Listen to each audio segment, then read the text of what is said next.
4-point game. DeJulius puts up a three. And goal!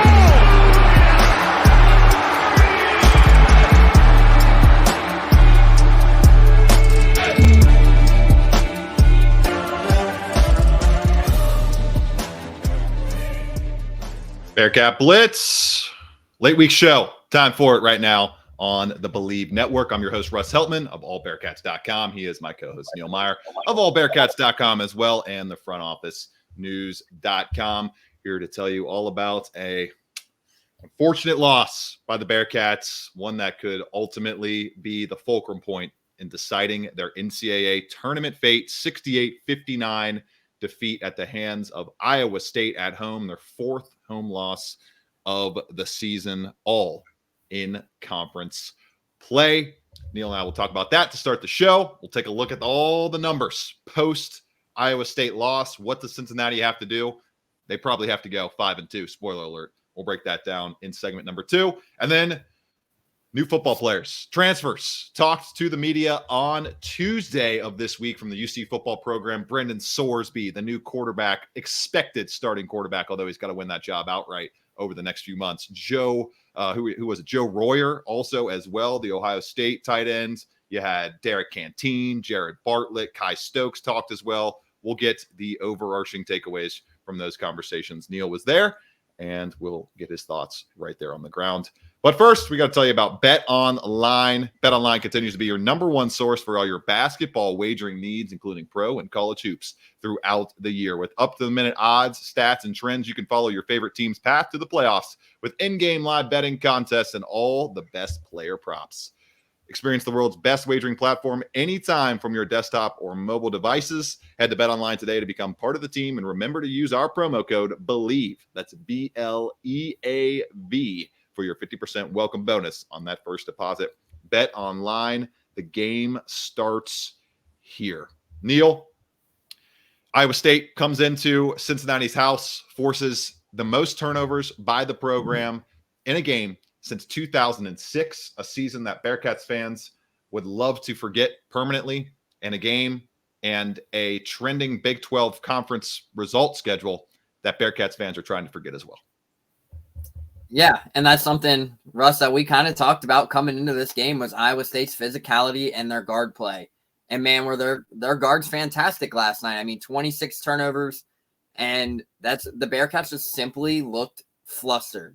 And, I mean, you look at the pressure they created, it just seemed right off the rip. I think the first 2 possessions of the game resulted in turnovers, and you kind of got a sense of, okay, this could go one of 2 ways. They could control the ball or turnovers could continue to climb. And at one point, there was about 12-minute mark, they had more turnovers than more field goal attempts, which was up to 9 at I think it was the under 12 media stop. They had 9 turnovers.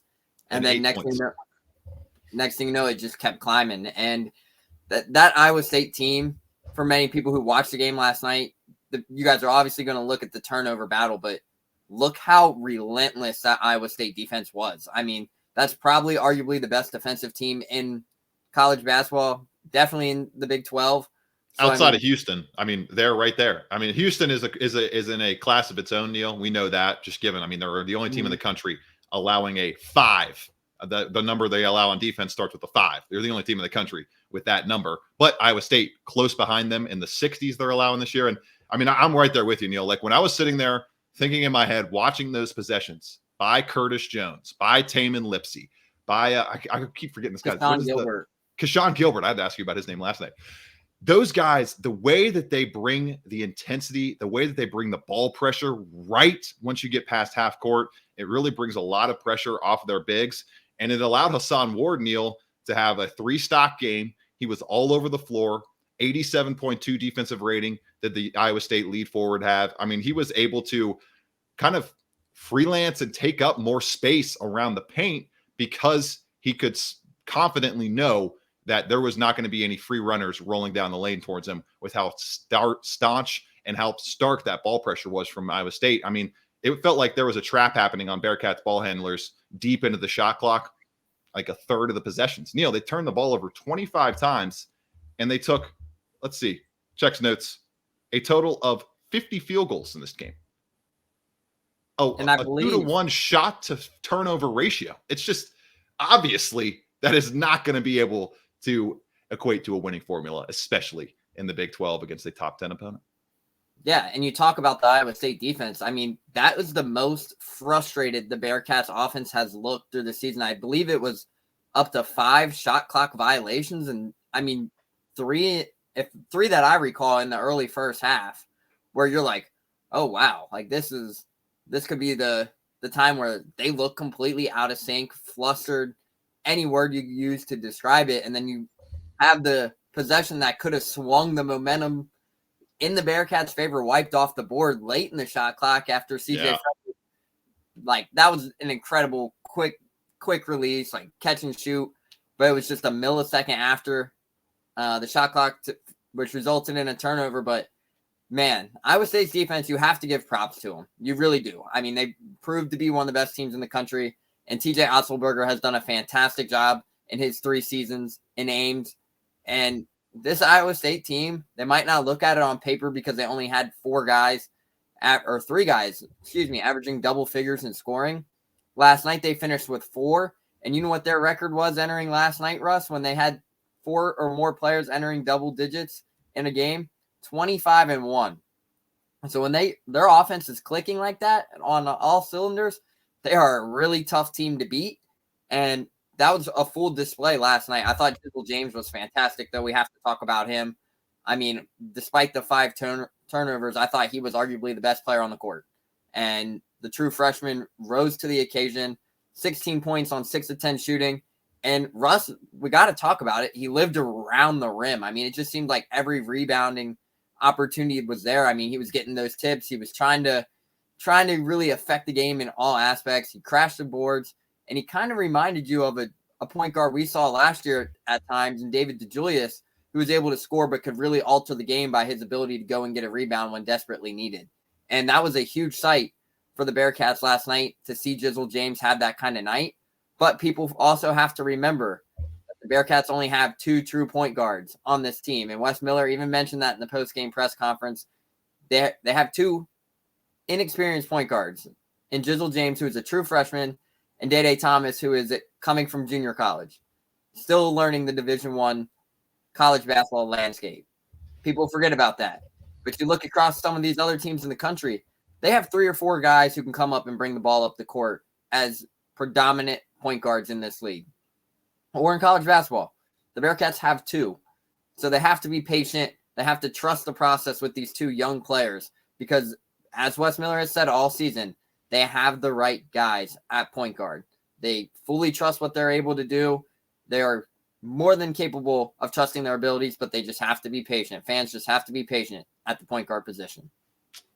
There's 2 contradictory statements, though, there, Neil. They have the right guys, but they aren't performing the right way, so we have to be patient to see it. It's just, I could see where fans are very frustrated, and I could see where fans are starting to point fingers at the roster building that has gone on so far for this team, Neil. You have all of these big men. You have Sage Tolentino, who I believe is on scholarship, has not played at all in his entire Bearcats career. He's played maybe 10 minutes total. They have 5 to 6 big men. And as you mentioned, 2 ball handlers, 3, if you count Simas Lukosius, who that's not necessarily his bread and butter, so to speak, to be the lead guard of an offense. So I think the worst case scenario, some of the pitfalls that could have befell this group, this roster makeup, is starting to, it has reared its head throughout the season because, as we mentioned, they had met expectations, and then you go and lose 2 in a row to Houston and ISU, games that you and I said they had to get one of. They had to get one of these games in the toughest 2-game stretch of their schedule, and they didn't get them because of prior home losses to Texas and Oklahoma and the likes of that. So it's tough, man. I really thought this team had the right roster makeup. I thought the guard play would be good enough to get them over the hump, and then the CJ Frederick injury happens. He comes into the game yesterday or on Tuesday and does a solid job. He gave him good minutes, I thought, was able to get over 15 plus. And told me after I asked him after the game how he was feeling, said he was feeling healthy, feeling good. And it's just one of those unlucky things, Neil, where maybe if you have that full complement of guards, which they obviously They needed that full complement throughout this entire Big 12 slate to be able to meet their full potential. Maybe, just maybe, you get good enough guard play to unlock a front court that had, Neil, 6 total points out of your top 3 front court players last night. Just inexcusable. It cannot be that bad. You cannot get 6 points of production from Victor Locken, Aziz Bandaogo, and Jamil Reynolds combined. Aziz Bandaogo and Victor Locken, I mean, that was Aziz Bandago's worst game as a Bearcat. Tied a career high in turnovers, had 7 rebounds, yes, but just 1 point, was terrible at the free throw line. Jamil Reynolds, decent, solid, but I mean, man, I need more than 5 points and 4 shots in 21 minutes out of Jamil Reynolds with the skill set that he was supposed to bring to this team. And then Victor Locken, I don't know what to say at this point, man. I mean, it's just like there's no explanation. 9 minutes, another goose egg. He starts the game, goes 0 for 2 from the field. He wasn't the reason they lost it. I don't think the front court was necessarily the reason they lost the game. It was the turnovers and a lot of that happening in the backcourt. But it's just another missed opportunity, and it's just another instance where the unlucky breaks have hit at the absolutely worst times for this team so far throughout this season. And now, as we're about to get to in the next segment, they are completely up against it with 0 room for error remaining in the final 7 games. Yeah, and talking last night's game as well, we have to mention the Battle of the Glass. I mean, that's something we talked about, Russ, where if you wanted to win big, you'd have to win the Battle of the Glass. They did that by they dominated. And 15-8 on the offensive rebounding, but you only get 8 second chance points.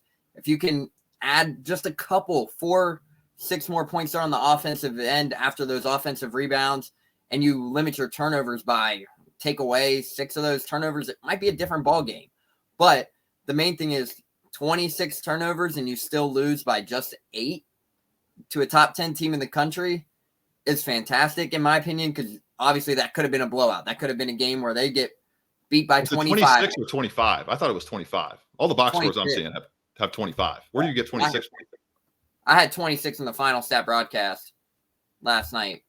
If I recall. It says 25 right here, ain't on ESPN. But anyway, regardless, it's terrible. It's just all around bad. You still lower the turnovers down. Just you keep that number under 20, even if it's 18, 19, you're still going to be disappointed in that number. But it could have been the game where it could have swung different ways. I mean, you look at Jizzle James was fantastic on Taman Lipsey in the second half. Held him just a 2 of 8 shooting for, I believe, 6 points in the second half. After, I mean, he lit us up in the first half. I mean, 3 for 4, 9 points, and was just doing everything for Iowa State. If I remember right, Russ, Taman Lipsey, Kashawn Gilbert, and Robert Jones had 27 of the first 35 points in the first half for Iowa State. Yeah, it was the guards. The guards were killing them. The guards were killing them on offense, and they were killing them on defense. And it's just like you want to see some consistency start to build from this team. That's what you want to see, and it's tough. Like, it's their first year in the Big 12. As we've mentioned, we've talked about it all the last couple months. First couple games so far, these past 2 games, the 2 hardest games of your season, arguably.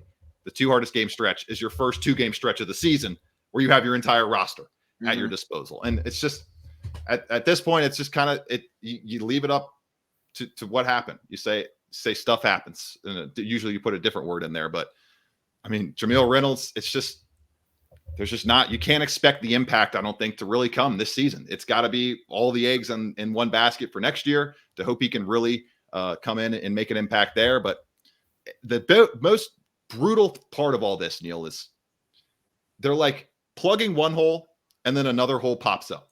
They plugged all the holes 2 games ago by getting back CJ Frederick. Obviously, he's not fully ready to go against Houston, but you get what I'm saying. And then what happens? What is that also in the midst of? Victor Locken is cratering as you're getting CJ Frederick back. And then you get back-to-back goose eggs out of Victor Locken, who, I mean, it's just, I can't really explain it. I can't explain it. Can you explain it, Neil? Like, I don't think there's really anything to say besides it's just the game of basketball. These guys are human beings, and sometimes you just play really bad for consistent stretches. But like, this is not the player in terms of Victor Locken's impact that we saw throughout high-level games last year, even in games against Xavier, Houston, Memphis, games this year against Dayton, Xavier. I mean, he's played well against really good competition.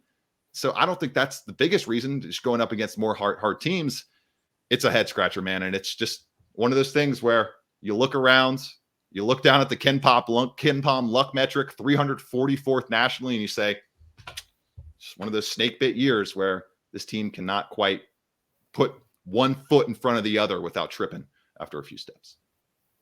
Yeah, and obviously for a guy like Victor Locken, I mean, he's done so many great things for this program this season, but right. I think right now for him, coming out of that illness, I mean, this was an illness that we've talked about, Russ, affected not only just Victor Locken, but a couple other members on this team. I think for him, just finding his confidence back. I'm right when you see that first bucket fall for him, whenever that may be after the couple weeks he's had, once it's going to come. Right. Eventually. And you could kind of see that last night. His first touch, it wasn't his fault. It gets passed to him too hard, goes off his hands, and he just kind of shrugs his shoulders. And he's like, man, he kind of looks up at the sky. It's just like you could kind of see it's like, man, is it going to be another one of those nights? And it ended up. And then the second touch was a great look. It was just a little floater that just bounced off the rim the wrong way. I mean, it was a fantastic look. I thought it was a great shot to open the second half, but the confidence is just, the confidence is down for him, to say the least. And once he sees that first bucket or two start to fall, whenever that may be, if the starting lineup changes, we don't know that. But for him to get his confidence back will be tremendous for this Bearcats team. But obviously, as we talk about, Russ, everyone is a human being. Players go through rough stretches. This right now is just one of those rough stretches for a guy like Victor Locken. But fans, you just gotta trust it. Like, you have to. You can't sit there and boo him every time he comes on the court like they have the last two games. That's not productive. That's not productive at all. It's not doing anything. Last night, you look down at the stats, 0 turnovers. He didn't turn the ball over 25, 26 times, whatever it was. He was not the reason the ball was getting turned over. So I don't know. I don't understand the booing anytime he's come on the court. I just simply don't.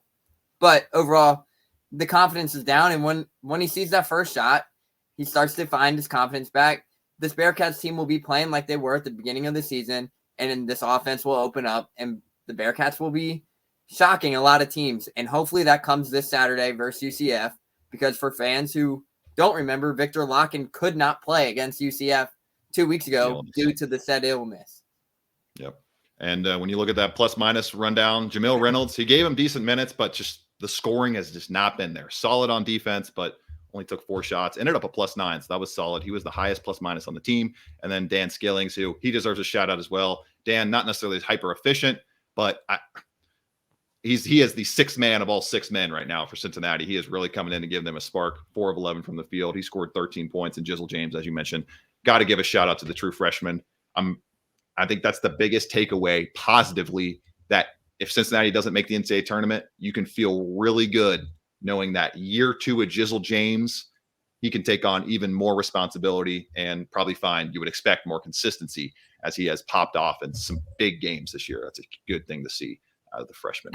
Neil Meyer, I'm Russ Heltman. We'll be right back on Bearcat Blitz, looking at the NCAA tournament projections as we stand from this recording following the loss to Iowa State.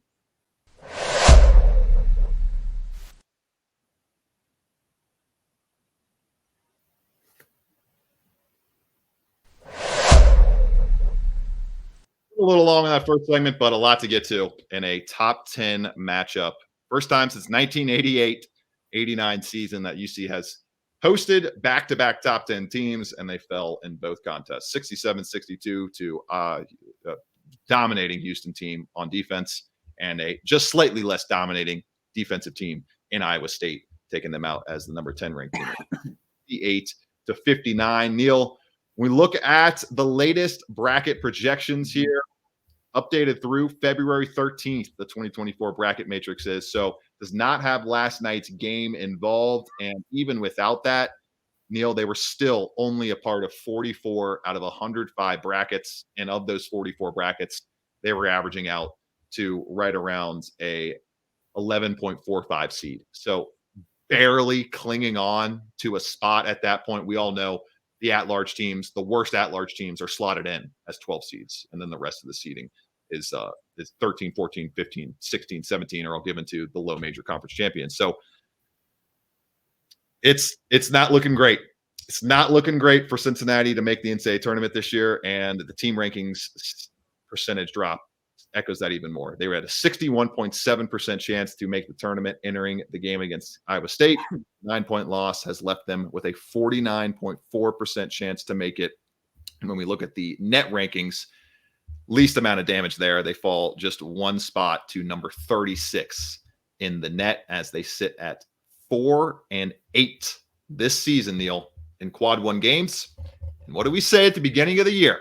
What did we say on this podcast to start the season? Wes Miller's going to have to find a way to get 6 quad one wins. And Neil, that's the exact formula that this team has to meet to have any shot at making the NCAA tournament. I think they got to win a conference tournament game plus go 5-2 down the stretch here, including winning all 3 of your Q3 games and 2 of those Q1 games, starting with the Q1 opportunity this weekend against UCF and one of those other 3 remaining at TCU, at Houston, and at Oklahoma. It's going to be really hard. Yeah, and it's not an easy stretch because you look at the challenge that's at hand for Saturday night. Look how good UCF has played at home this season. I mean, upsets, wins over Texas, Kansas. The list can go on and on. I believe they have 3 wins versus top 25 opponents at home. But it starts Saturday, and it's a talented UCF team. I mean, you look at how they played us the last matchup.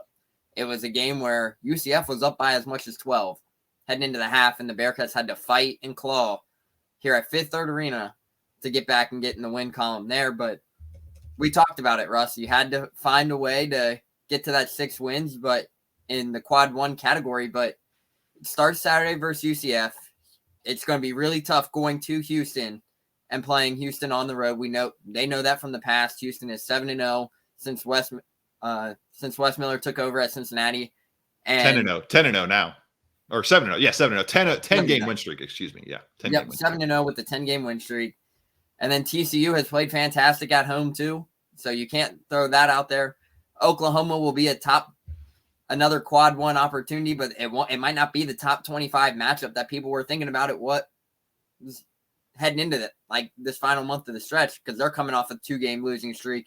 And I believe they just fell the other night. It might even be 3. So next thing you know, it's, hey, these opportunities are dwindling down for the Bearcats, but they know it's not going to be an easy task because you're going to have to go on the road and you're going to have to steal not only 1 for sure, but even might have to steal 2 on the road to get into the category of, hey, we're solidifying our spot in the NCAA tournament. No, Neil, they have to win 2 more road games. Yep, they have to go 5-2 in the final 7. I mean, they're going to have to win. They have to beat Oklahoma State at home. If they lose to UCF this weekend, the casket is closed on the season right now. It is closed. It has not been nailed shut yet.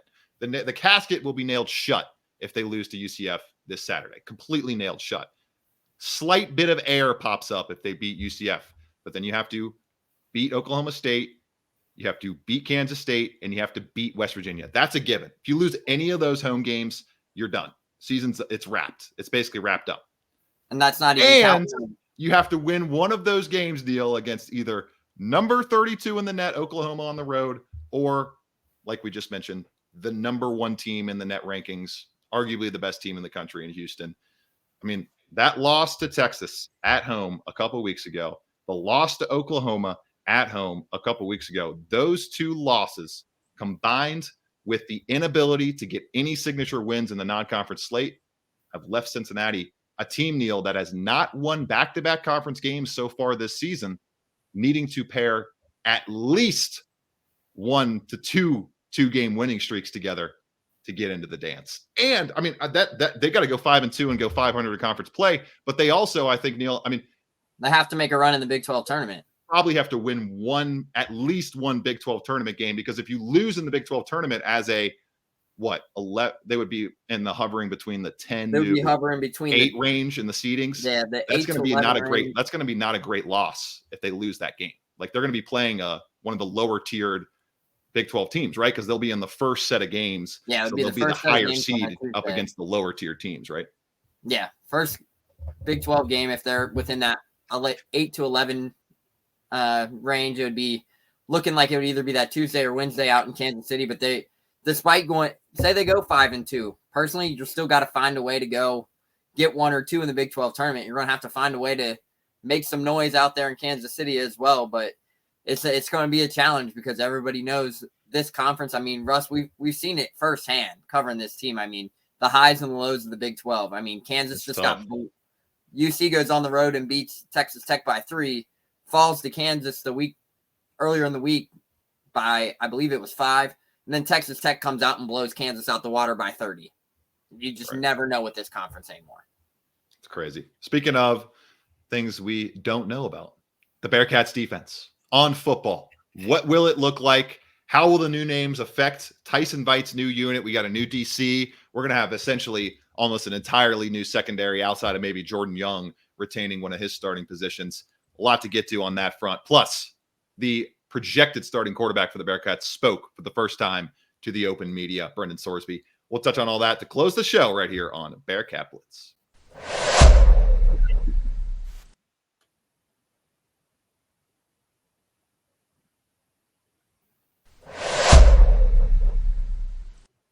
Bearcat Blitz, shifting from basketball woes to maybe some football hope. We talked about the 5.5 game win total opening up earlier this week. 1.5 wins, or 1 win higher than Vegas projected last year. So a good sign that the talent has gotten a little bit better, especially, or maybe it's a sign that the conference is getting a little bit worse with the exits of Texas and Oklahoma.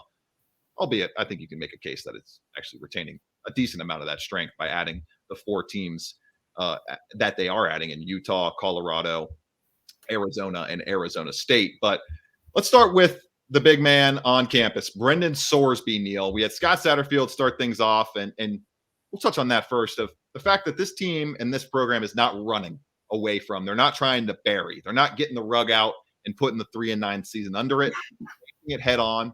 These players, I think, mentioned in multiple pieces so far, including the kind of long form YouTube videos and videos that they're doing about the winter program, that this is one of the hardest winter programs that they've ever been through, that they are really getting tested. And when I listened to Brendan Sorsby and what he had to say about all of just the entire process of going to Cincinnati, is the fact that he felt like, quote, the place that I was meant to be at. So he said he was excited to be here. Good transition. He's ready to get into spring ball, and he connected really well with the staff. They got Sorsby in quickly. I think this is shaping up to be a fun quarterback battle, and a quarterback battle that Scott Satterfield noted he's already having a lot of enjoyment with. Yeah, and that was the main thing, because Brendan Sorsby was a portal target that drew a lot of interest coming out of the portal, but Scott Satterfield and this staff did a great job at getting him on campus early and locking down the deal to have him here in the running for Cincinnati's starting quarterback heading into the 2024 season, just 2 days after his visit. And to hear him say that this felt like the place he was meant to be at, you could really kind of see the growth, and the communication was there with him from the staff. He fully trusted them, and he was really determined to help get Cincinnati back to their glory days. And I don't know about you, Russ, but his story kind of reminds me similar to a guy like Desmond Ridder. Obviously, Brendan Sorsby only had one offer come after his senior season ended. That was Indiana. Goes to Indiana, balls out. It's kind of like a similar story that we saw with Desmond Ridder. It is. We could see that play out. I mean, he's got a similar build too. I mean, he's a little bit thicker than Desmond. I think Desmond's closer to the 200-pound range. And Brendan Sorsby noting yesterday he's cooking around the 230 range in Nico Palizzetti's weight program right now. And yeah, I think offensively, there's a lot to be excited about. I think this team has an identity. They're going to be ground, pound, smash mouth football, try to create some big plays in the play action game, get that quarterback bootleg cooking a little bit, get that 230-pound frame rolling downhill with those road graders in front of them. We'll see a little bit, I think a little less design QB run options this year, but still, I think we're going to see Brendan Sorsby use that frame in both the run game and the passing game. Speaking of passing game, on the defensive side of the ball, Neil, very telling that Cincinnati went with a pair of secondary players and an edge rusher. They have to figure out a way to slow down these passing attacks in the Big 12. Coming into the 2024 season, UC is coming off of a 30.1 points per game showing, 102nd nationally. They gave up 6.7 yards per play, the most of any Big 12 team. And Neil, they allowed 47 completions as a secondary of 20-plus yards in 2023. That was 113th nationally, tied for 113th nationally. It just felt like similar sentiments from Kai Stokes, Jared Bartlett, and Derek Canteen, who I think could be a major impact player for this secondary. He's got the experience. He's got the tape. He's got the results that you're bringing over from Virginia Tech. I was very encouraged by what I heard from this defensive kind of trio that they put out there, along with the leadership of Jared Bartlett, who's coming over as a 4-year veteran from West Virginia as an edge rusher. The guys are saying the right things. It feels like the staff is addressing the right things to be able to turn this thing around and head towards bowl eligibility in 24. Yeah, absolutely. And I mean, Kai Stokes, Jared Bartlett, Derek Canteen, they said what a lot of people wanted to hear yesterday. And I mean, they were all very well-spoken young individuals as well. You have to throw that out there. Very impressive of how they were able to handle the questions that were thrown at them in their first media availability since being here in Cincinnati. And I mean, it's only been 2 short weeks roughly since 3 weeks since the semester started. But overall, very, very impressive from what they have had to say. And they are determined to get this Bearcats defense back to where it was a few seasons ago. And that was something they all mentioned. And a name that came up in mind was Kerry Combs' resume. And they were really determined to get the opportunity to work with him. They praised Nico Palizzetti's offseason program, and that they continue to bring up about what they went through last year and that they are going to embrace that. They're not trying to sweep it under the rug, but they're going to embrace it and try to build forward off of what happened last season and build this program back up following the 2023 season. So that was very impressive to hear as well. Yeah, I touched on some of the key comments those guys made on allbearcats.com. Check out the football section for looks at Brendan Sorsby's comments, Scott Satterfield's comments, and the defensive trio comments. For Neil Meyer, I'm Russ Heltman. This has been Bearcat Blitz on the Believe Network, presented by Bet Online. This is the second. 15 seconds left. Shot clock off. 4-point game. DeJulius puts up a 3.